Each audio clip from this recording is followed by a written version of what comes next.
Okay, Josh, I'm only going to do a couple of these because most of it that I looked at is stuff that we worked on the other day. So you just can look back at those notes because you know those, really. If you get stuck on them, reach out to me. But this is my last night with the boys. I won't see Joey for another 7 days, and so I'm going to try to hang out and get him to talk to me, you know.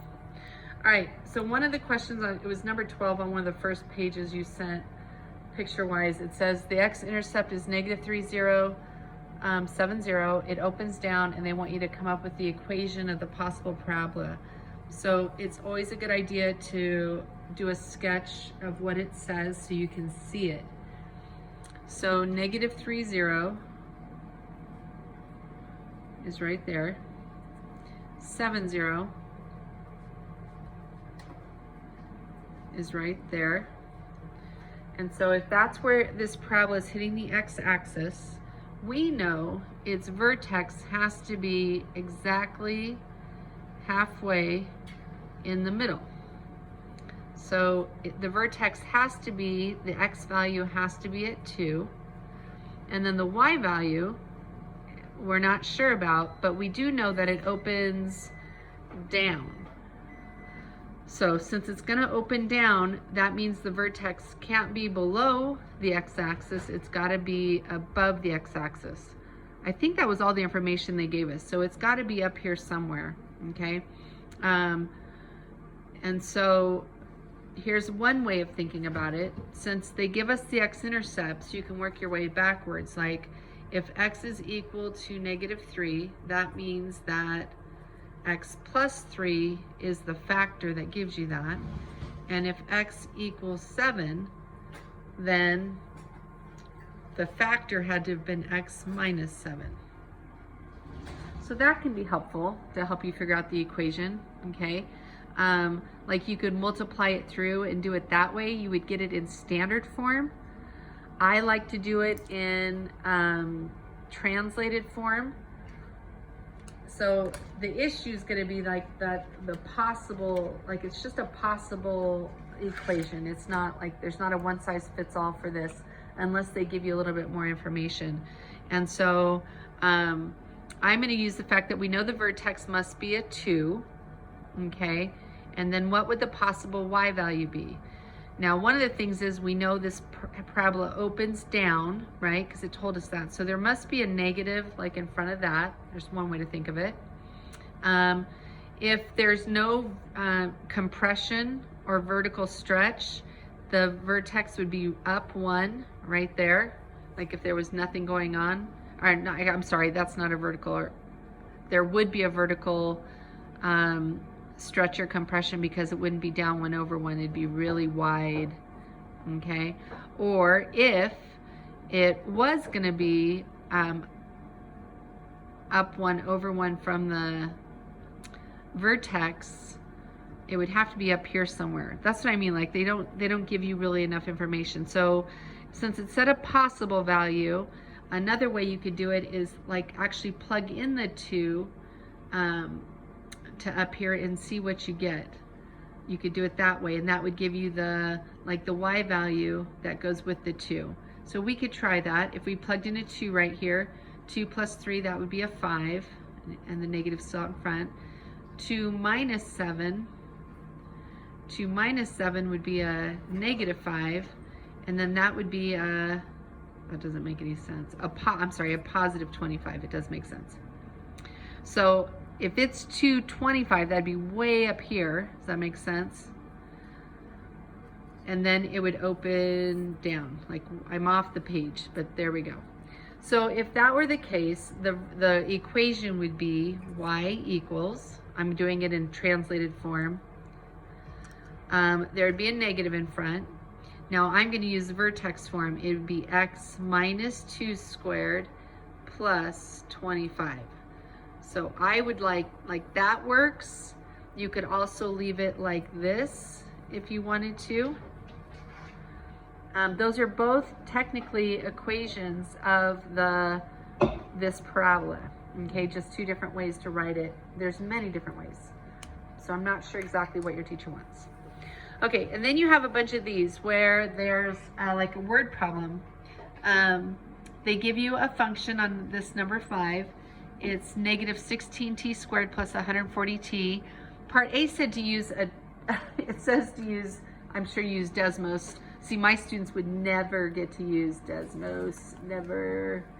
I would make them graph it by hand. So the first thing I notice is there's, I'm gonna leave it in this form. There's no constant out here, which means this thing has to start at 0. When you plug in a 0 to the t's, you would get 0 back. And then it's a parabola because it's squared and it's negative, so it's opening down. Does that make sense? So you could just do a table of values and plug in some numbers. I'm not going to do that. I'm going to let you do that. Well, maybe I will do that. Let's see. So plugging in 0, we get 0. And then, see, it's hard because your teacher lets you use a calculator. It bugs me. If we do it by hand and we plug in a 2, you would still need to use a calculator because the numbers are too big. A 4. I'm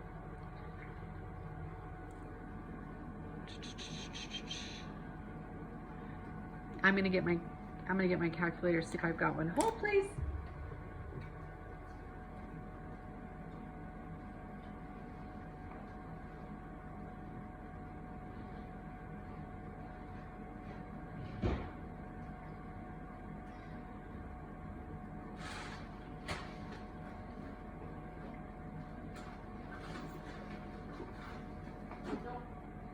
Nope, I don't have my graphing calculator, so I can't do it that way anyway.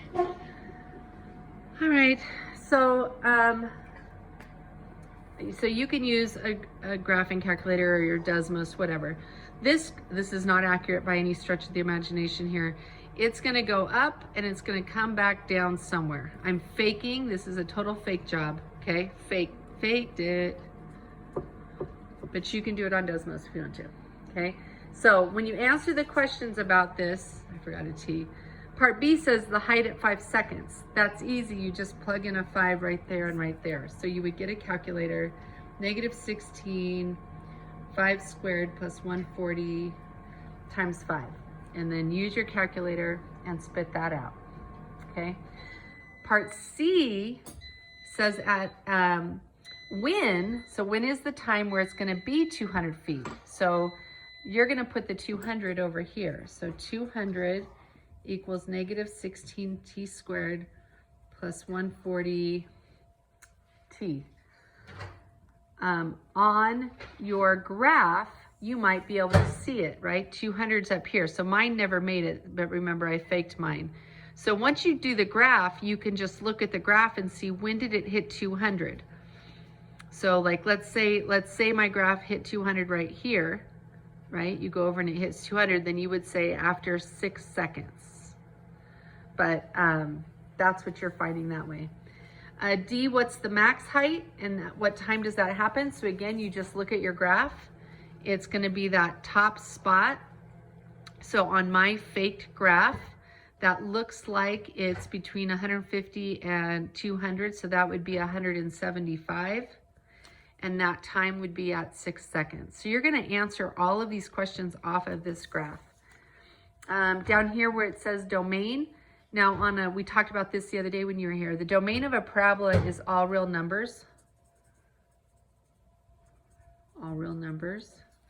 But in context of this problem, and I don't remember what this problem talked about, I can't remember if it's a rocket or what, but when that's the case, then time can't be negative, right? You would say that t has to be greater than 0, and then it's going to be less than wherever it hits the x-axis over here. So you would say the time is between 0 seconds and whatever this is. But the height, if you think about it, height of whatever it is can't be negative. It can't be under here. So the height has to be between 0 and whatever that maximum height is. And that would be in context of the problem, okay? I know these aren't the best videos because I'm in a rush here and I got to feed the boys, you know, and stuff. But And I should have had a graphing calculator so I could at least have the graph right. So I apologize for that. But text me if you have other specific questions and I'll help you if I can. Bye-bye.